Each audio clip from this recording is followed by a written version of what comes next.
Selamat sore jemaat sekalian. Bagaimana? Senang tidak kebaktian kedua kali hari ini?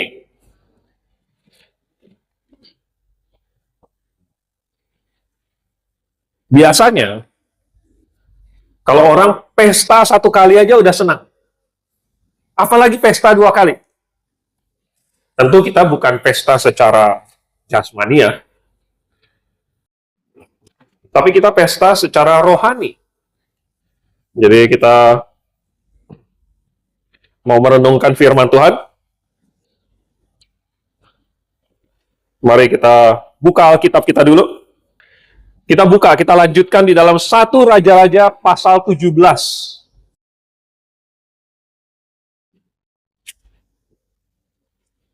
1 Raja-Raja pasal 17. Beberapa minggu yang lalu kita sudah melihat preview sedikit. Ahab ini raja jahat. Bagaimana nanti dia akan melakukan banyak hal yang dicatat untuk jadi pelajaran buat kita. Nah, sekarang kita mau baca pasal 17 ayat 1 sampai 6. Kita mulai catatan tentang pelayanan Nabi Elia. Oke. Kita baca sama-sama ayat 1 sampai 6, 1 Raja-Raja pasal 17 pada hitungan yang ketiga. 1, 2, 3. Lalu berkatalah Elia, orang Tisbe, dari Tisbe Gilead kepada Ahab, demi Tuhan yang hidup, Allah Israel yang kulayani, sesungguhnya tidak akan ada embun atau hujan pada tahun-tahun ini, kecuali kalau katakan. Kemudian datanglah firman Tuhan kepadanya, pergilah dari sini, berjalanlah ke timur, dan bersembunyilah di tepi sungai Kerit, di sebelah timur sungai Yordan. Engkau dapat minum dari sungai itu, dan burung-burung gagak telah kuperintahkan untuk memberi makan engkau di sana. Lalu ia pergi, dan ia melakukan seperti firman Tuhan. Ia pergi dan diam di tepi sungai Kerit, di sebelah timur sungai Yordan. Pada waktu pagi dan petang, burung-burung gagak membawa roti dan daging kepadanya, dan ia minum dari sungai itu. Mari kita berdoa. Bapa di surga, terima kasih untuk kebaktian yang kami lakukan hari ini, baik pagi hari maupun sekarang sore hari. Kami mau belajar firman Tuhan. Mohon Kau yang pimpin, supaya ini tidak hanya lewat begitu saja tanpa kami perhatikan, tetapi sungguh-sungguh ada pengajaran yang kami serap dan menguatkan kami dan menjadi penuntun di dalam pelayanan kami kepadamu. Dalam nama Tuhan Yesus kami berdoa. Amin. Nah, kepada Ahab dan orang Israel yang sudah meninggalkan Tuhan, Tuhan mengutus nabinya. Salah satu nabi yang hebat sekali. Dan Tuhan kasih dia suatu pelayanan yang besar. Bayangkan, diutus kepada Yerobeam saja. Ya, Yerobeam itu puluhan tahun sebelum itu saja sudah bahaya. Pada waktu itu, barusan Israel itu berpisah dari Yehuda, dan sudah langsung bikin 2 lembu emas. Tuhan kirim abdi Allah dari Yehuda. Hampir ditangkap sama Yerobeam. Tapi Tuhan bikin tangannya si Yerobeam kejang sampai nggak bisa ditarik kembali. Itu pun masih ada resiko buat abdi Allah dari Yehuda itu. Diajak untuk makan sama-sama Yerobeam, lalu kemudian ada nabi tua yang menipu dia, akhirnya ketipu, akhirnya dia mati diterkam singa. Kalau Tuhan mengutus kepada Yerobeam saja sudah bahaya, kepada Ahab dan Isabel lebih bahaya lagi. Jadi, siapa yang mau Tuhan utus? Elia. Jadi, 6 ayat yang kita baca ini adalah catatan pertama tentang Elia, seorang yang luar biasa sekali. Dan ada beberapa hal yang bisa kita pelajari dari Elia. Pertama, kita melihat bahwa dia berbicara atas nama Tuhan. Ya kan? Dia bilang ini, demi Tuhan yang hidup, Allah Israel yang kulayani. Jadi dia berbicara atas nama Tuhan. Dia sedang menyampaikan firman yang Tuhan mau kasih tahu kepada umat. Dan dia bilang kepada Ahab. Nah, bandingkan dengan nabi-nabi Baal dan nabi Asyera yang mengatasnamakan Baal. Ya. Mereka bilang bahwa Baal lah Allah yang sesungguhnya. Kita menyembah Baal. Asyera itu adalah, kalau dalam bahasa Inggrisnya grove, itu adalah sembahan yang berbentuk kayak tiang kayu yang diukir, dan biasanya ditaruh di tempat-tempat rindang atau rimbun, yang ada banyak pohon-pohonnya. Jadi kayak satu taman yang tersembunyi, taman yang kecil, atau hutan yang sepi, ya. Nah, lalu dimanapun itu di Israel, Izebel membuat sembahan Asyera ini. Nah, mereka akan berdoa kepada Baal, berdoa kepada Asyera, dan mereka mengucapkan firman yang katanya dari Baal atau dari Asyera. Nah, ternyata kalau kita bandingkan, ya, di pasal 17 berikutnya, di pasal 18, ternyata apa yang Baal sampaikan lewat nabi-nabinya tidak terjadi. Kalau dibandingkan dengan nabi-nabi palsu yang lain, ada yang mengatasnamakan Jehovah juga, tetapi ternyata apa yang mereka katakan juga tidak terjadi. Jadi ada suatu perbedaan jelas di sini antara nabi Tuhan Elia dengan semua yang bukan punya Tuhan. Yang Elia katakan terjadi, yang bukan Tuhan katakan tidak terjadi. Berarti yang Elia katakan inilah yang dari Tuhan. Kalau kita bandingkan dengan zaman modern, kalau kita bandingkan dengan nabi-nabi yang di zaman modern sesudah Rasul Yohanes, Rasul yang terakhir, masih banyak nabi-nabi lain. Dan semuanya itu tidak ada yang berhasil juga. Tahun 1844,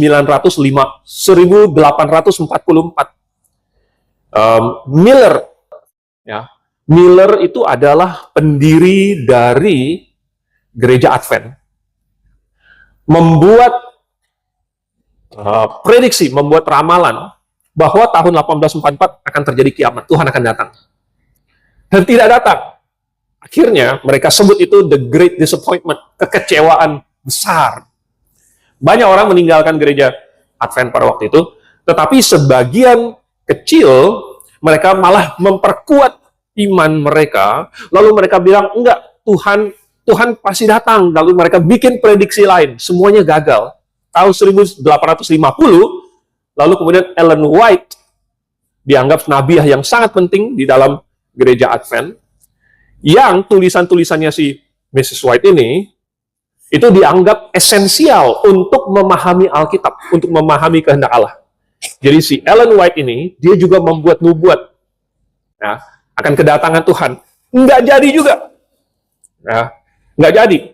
Terus tahun 1856, waktu itu mereka ada konferensi, Ellen White berkata bahwa di antara mereka yang konferensi itu, sebagian dari mereka masih akan tetap hidup ketika Tuhan Yesus datang kembali. Itu tahun 1856. Berarti sudah 190 tahun. 170 tahun. Nah, semua yang di konferensi itu sudah mati semua. Berarti nubuatannya gagal.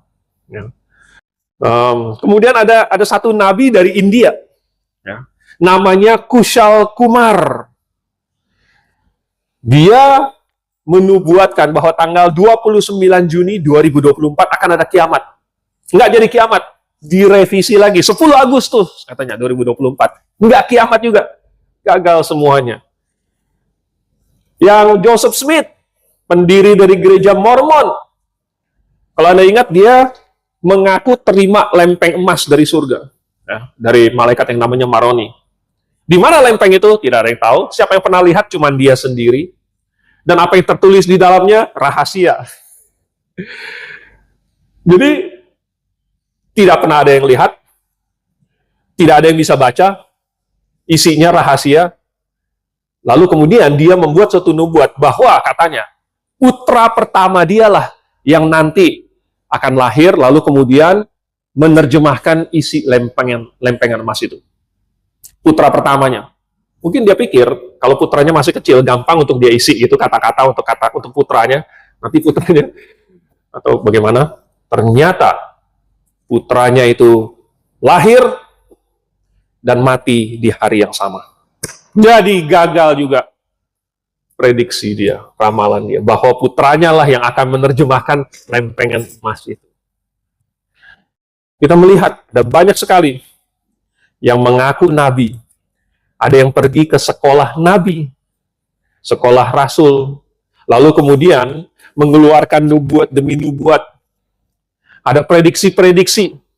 Ada yang terlalu berani, lalu memprediksi pasangan presiden, calon presiden yang akan menang, dan salah. Ada yang memprediksi, salah satu favorit yang diprediksi itu adalah kedatangan Tuhan Yesus. Tetapi setiap kali ada yang keluarkan prediksi, keluarkan nubuatan, ramalan, semuanya selalu gagal. Tuhan Yesus sudah bilang, tidak seorang pun tahu, anak pun tidak. Apalagi kita yang bukan, yang nggak ada apa-apanya, nggak ada orang dalam gitu ya. Pasti semuanya salah. Jadi, nah kalau menurut Ulangan pasal 18 ya, sesuai hukum Taurat, nabi yang terlalu berani berbicara atas nama Tuhan, tetapi perkataannya tidak jadi, tidak sampai, dia hukumannya adalah hukuman mati. Itulah sebabnya di pasal 18 nanti kita baca, waktu nabi-nabi Baal dan Nabi Asyera itu lawan Elia, siapa yang bisa menurunkan api dari langit? Dan nabi-nabi Baal itu mereka coba setengah hari. Tetapi tidak turun-turun api. Berarti mereka gagal. Dan karena mereka gagal, terbuktilah bahwa mereka bukan berasal dari Tuhan. Dan sesuai dengan hukum Taurat, Elia mengeksekusi mereka semua. Jadi, kalau kita melihat apa yang Elia katakan di sini, ini adalah bukti bahwa dia berasal dari Tuhan. Tapi kalau kita aplikasikan ke seluruh Alkitab, Alkitab inilah satu-satunya kitab suci yang mengandung nubuatan yang terjadi semuanya dan tidak ada satupun gagal.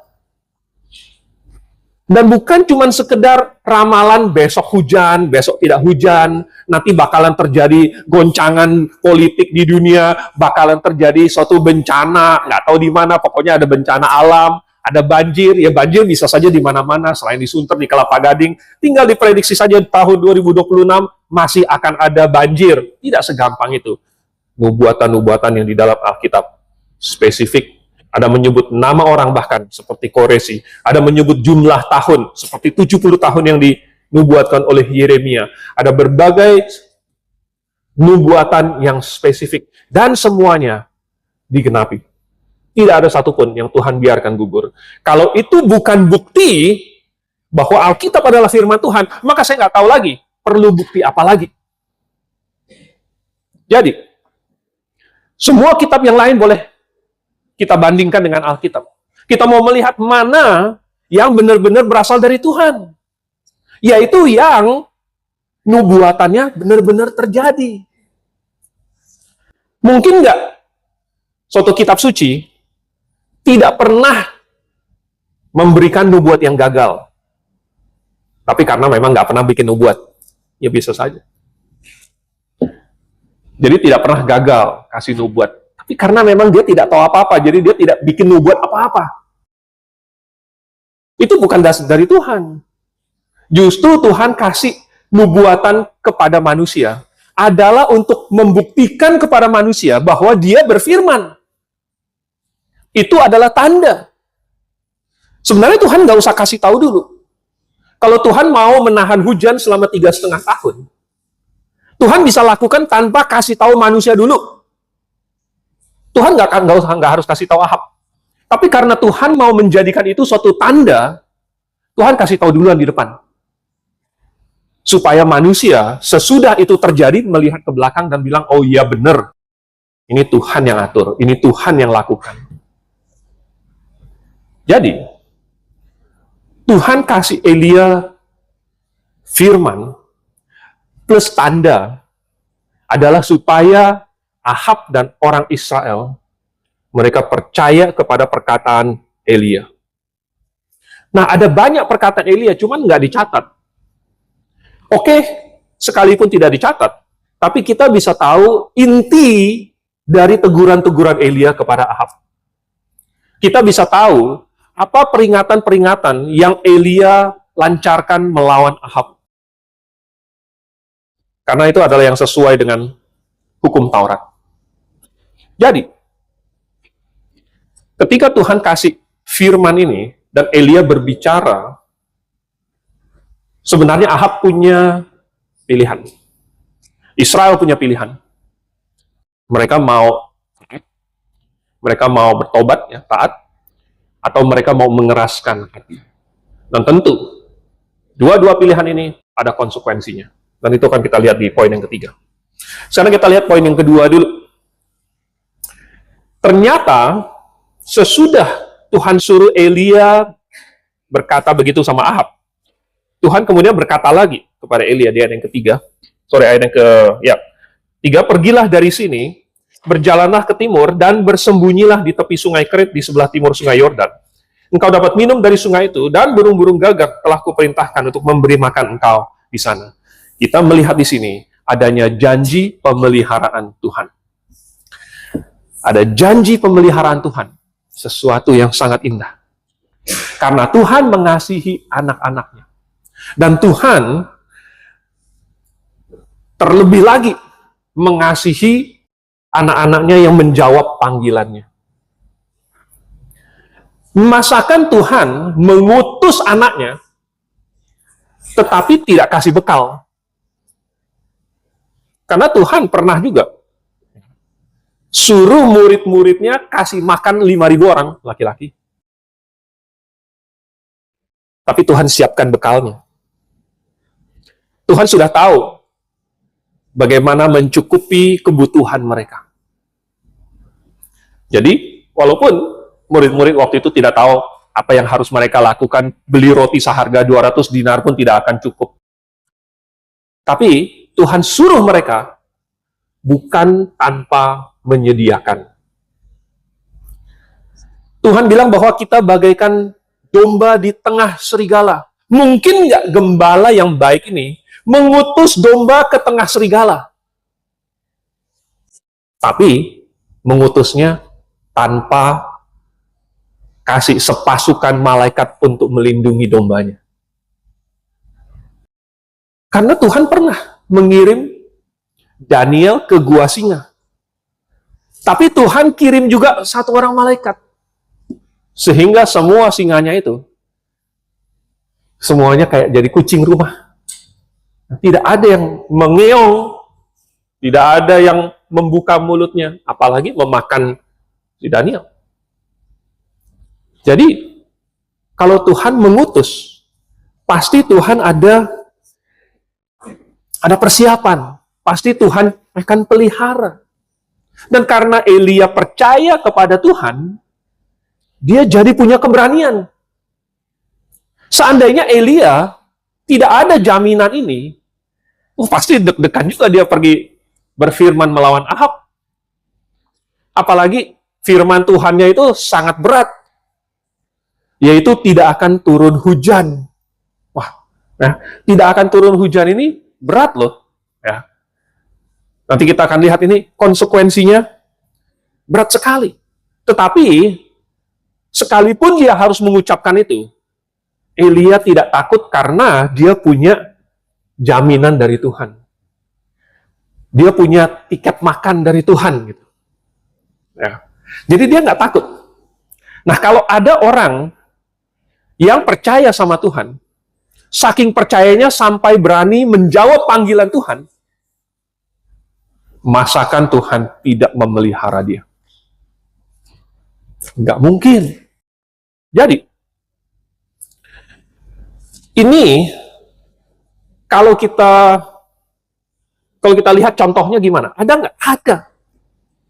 Ada orang yang Tuhan panggil. Ya. Tuhan mau utus dia.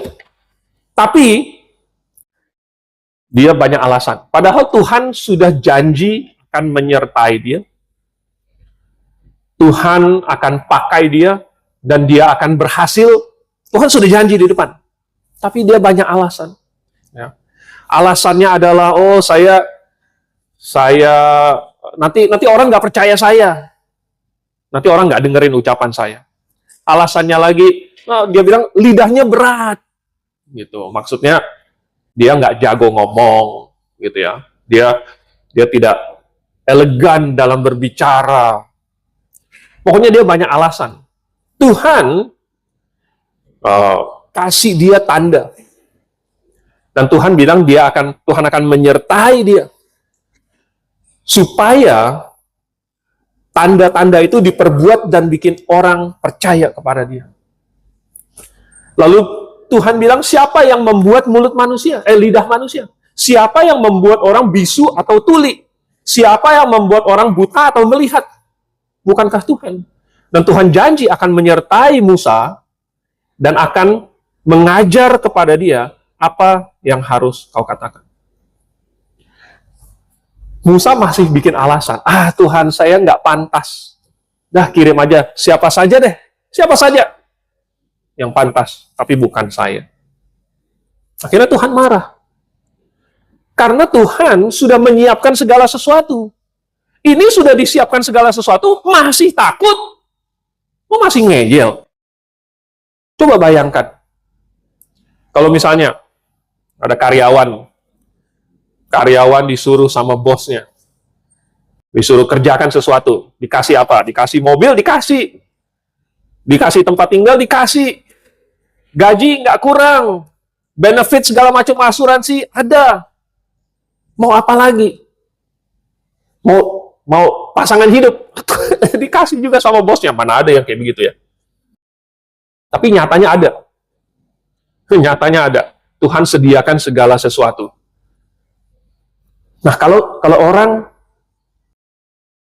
orang mau melayani Tuhan, kalau orang mau menjawab panggilan Tuhan, tidak mungkin Tuhan itu akan membiarkan dia.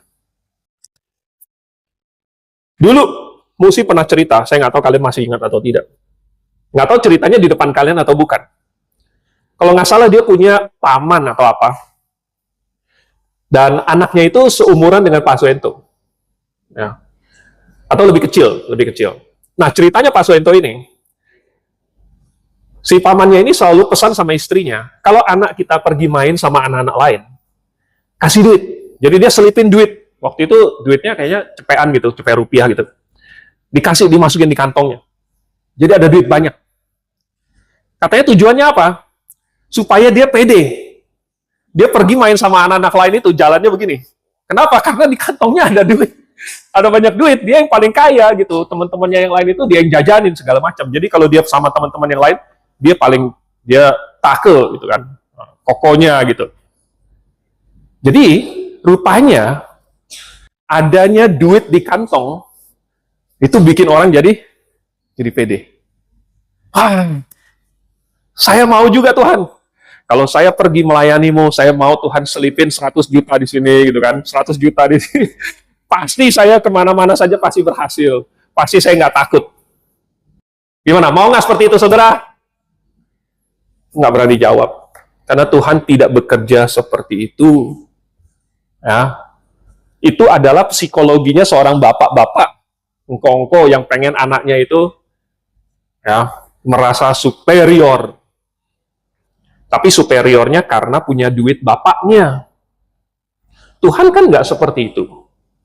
Kenapa Tuhan tidak mengutus kita dengan menyelipkan emas 1 batang di sini, gitu kan?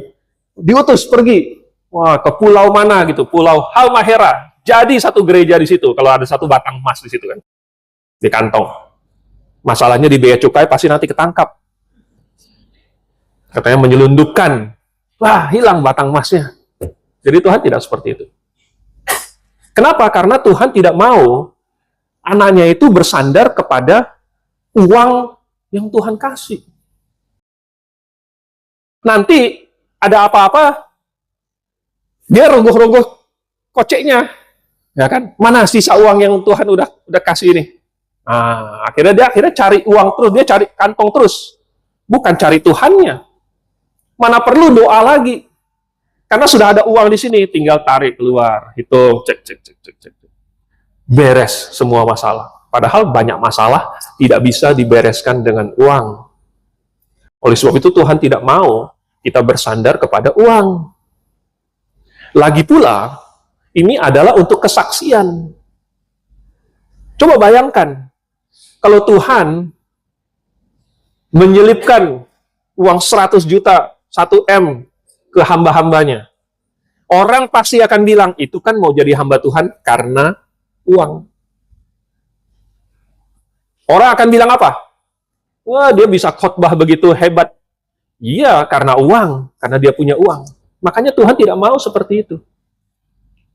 Oleh sebab itu, janji pemeliharaan Tuhan itu adalah cukup. Cukup, tidak akan kekurangan. Dan tepat pada waktunya. Bukan sampai Elia jadi sultan. Bukan itu janji Tuhan. Ya, Tuhan tidak janji nanti di Sungai Kerit itu akan ada kapal pesiar. Enggak, Tuhan tidak akan janji yang seperti itu. Tuhan hanya janji, kamu ke situ, minimal kamu minum ada air Sungai Kerit, kamu makan nanti saya kirim gagak untuk kasih kamu makan. Dan itu setiap hari. Jadi pada saat kamu membutuhkannya, kamu akan dapatkan. Bukankah itu sama saja? Bukankah itu juga adalah jaminan? Bukankah itu lebih hebat daripada BPJS? Ya. Kalau BPJS mesti diklaim ke pemerintah, itu 6 bulan sampai 1 tahun, saudara, klaimnya.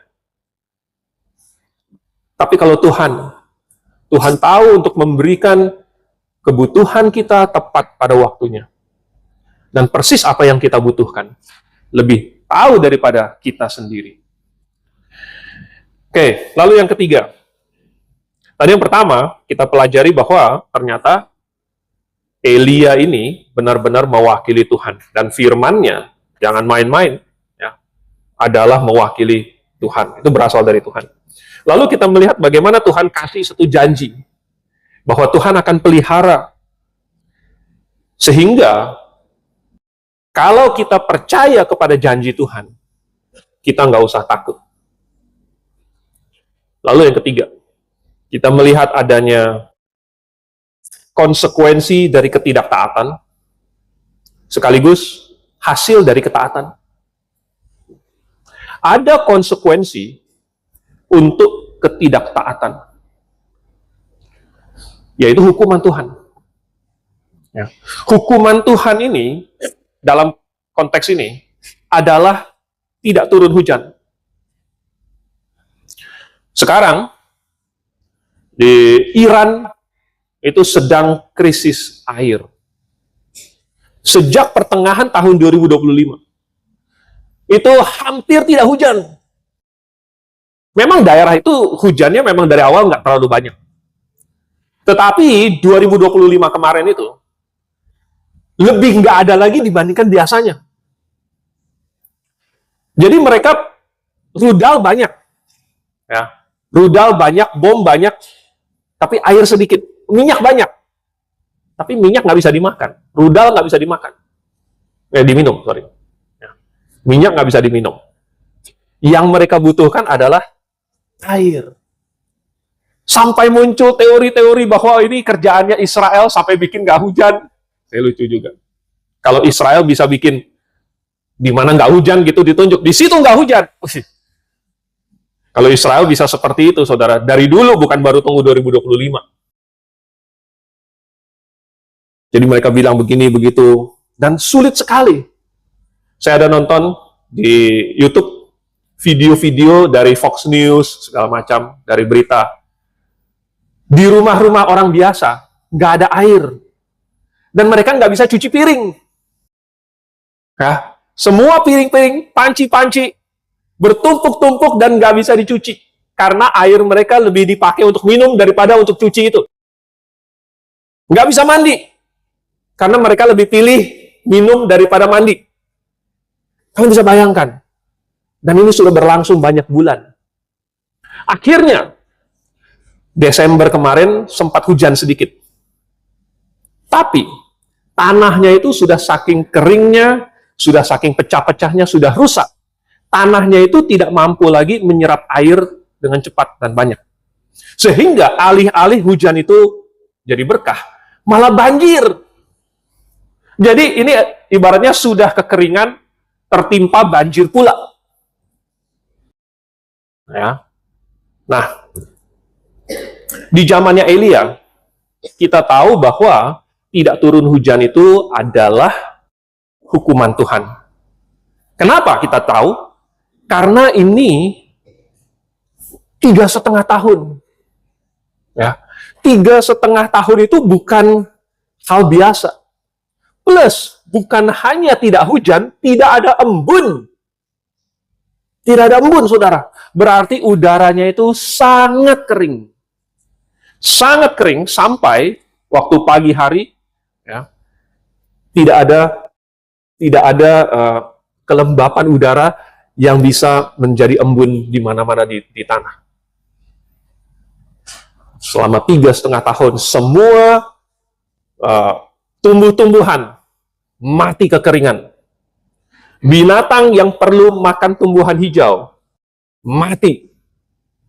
Orang kelaparan karena nggak ada makanan. Ini adalah hukuman dari Tuhan. Dan kita tahu ini hukuman karena mereka sedang melawan Tuhan, mereka sedang memberontak terhadap Tuhan. Dan Tuhan memberikan firman-Nya lewat Elia, sehingga mereka tahu, oh ini asalnya dari Tuhan. Nah, kita nggak tahu.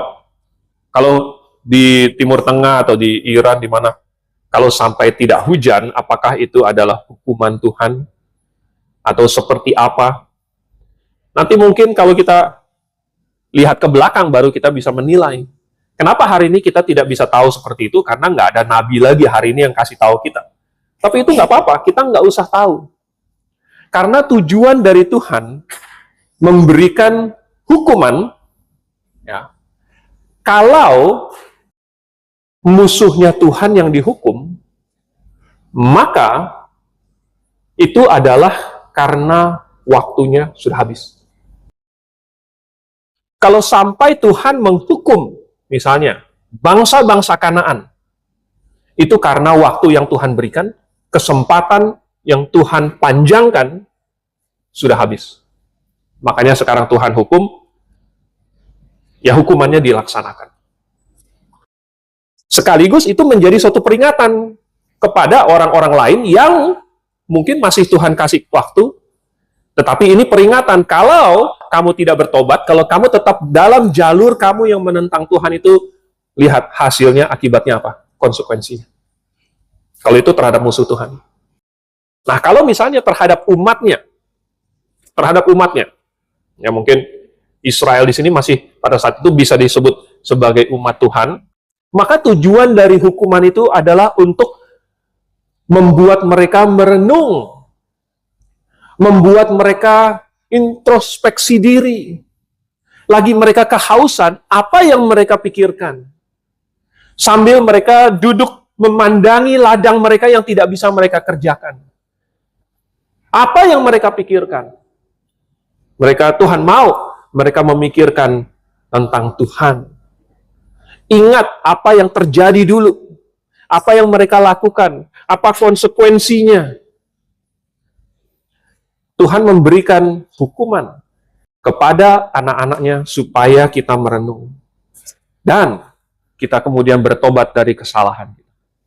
Tujuan dari hukuman Tuhan selalu adalah untuk membawa manusia kepada pertobatan.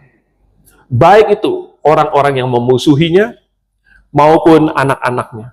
Kalau Tuhan menghukum, Tuhan ingin supaya manusia kembali kepadanya. Nah, tapi jangan lupa masih ada masih ada hasil dari ketaatan. Nah, ini kebalikannya dari konsekuensi ketidaktaatan. Apa hasilnya? Kita baca bahwa Tuhan memelihara Elia. Ini hasil ketaatan. Tuhan kirim burung gagak 2 kali sehari, ya, untuk mengantar makanan. Dan bukan cuma roti saja. Tuhan kirim daging. Mungkin Elia bolak-balik bungkusannya gitu kan. Mana mereknya? Biasanya ada KFC atau Hokben gitu kan. Bungkusannya. Biasanya kiriman yang Tuhan pakai itu ada ininya. Gagak food. Mungkin. Karena Tuhan kirim dengan delivery. Delivery-nya bukan yang naik motor. Delivery-nya lewat udara. Hari ini orang mau pakai drone untuk kirim-kirim barang. Agak-agak berhasil, tapi kayaknya nggak terlalu berhasil. Karena apa? Kalau di Indonesia itu pasti gagal, saudara. Udah ditangkap sama tetangga duluan. Tapi ini Tuhan pakai delivery yang nggak bisa diambil tetangga. Nomor 1, tetangganya nggak ada. Nomor 2, ini burung gagak pintar. Burung gagak itu adalah salah satu burung yang paling pintar. Nah, Tuhan sengaja pakai burung gagak.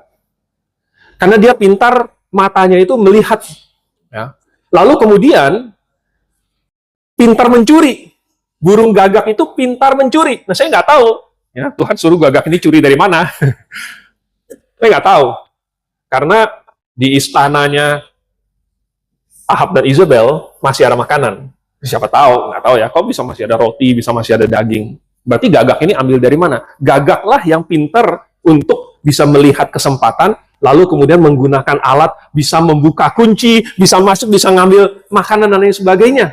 Itu burung gagak. Saya ada lihat dokumenterinya. Gagak ini pintar ya. Mereka kasih satu kotak gitu. Di dalamnya ada kacang.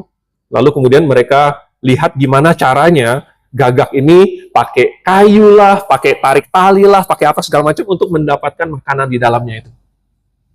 Gagak menjadi agen Tuhan. Dan Elia nggak tahu apa-apa. Elia cuma tahu datang.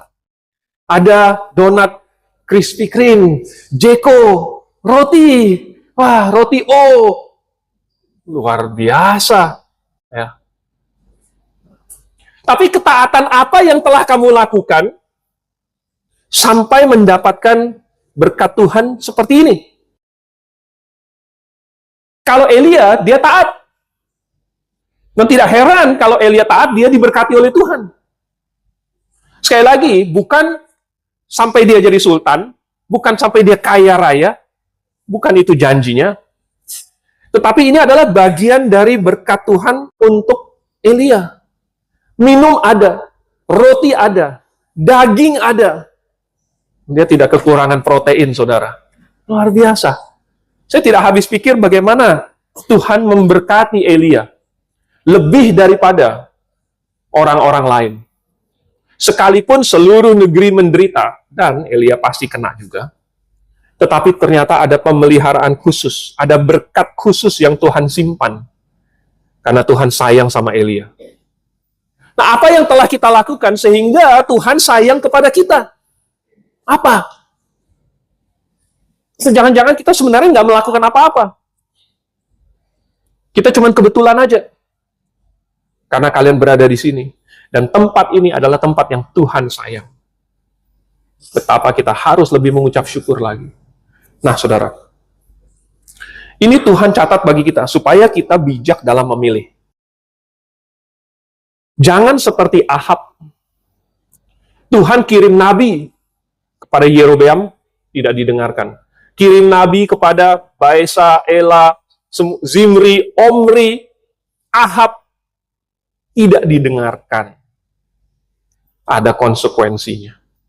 Tapi, buat kita yang sudah mengenal Tuhan, bahkan yang kita percaya kepada Tuhan, sampai tingkat di mana kita rela untuk mengikut Tuhan dan membayar harga, maka Tuhan pasti akan memelihara. Dan ada berkat khusus. Saya tidak katakan harus dalam bentuk roti, daging, dan dikirim oleh gagak. Tetapi Tuhan pasti memperhatikan kita. Mari kita tundukkan kepala dalam doa. Bapa di surga, kami hanya bisa percaya kepada janji-janji-Mu, yaitu bahwa jikalau kami meninggalkan segala sesuatu, demi mengikut Engkau, demi kebenaran-Mu, demi pelayanan-Mu, maka Engkau akan mengembalikan 100 kali lipat. Kami tidak tahu apa rencana-Mu, apa metode yang Engkau pakai. Kami hanya bersandar kepadamu. Dan kami percaya bahwa Engkau itu baik.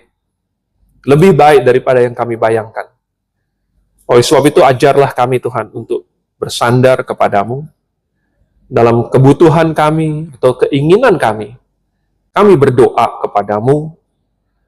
Dan kami hidup seperti orang yang memiliki kepastian.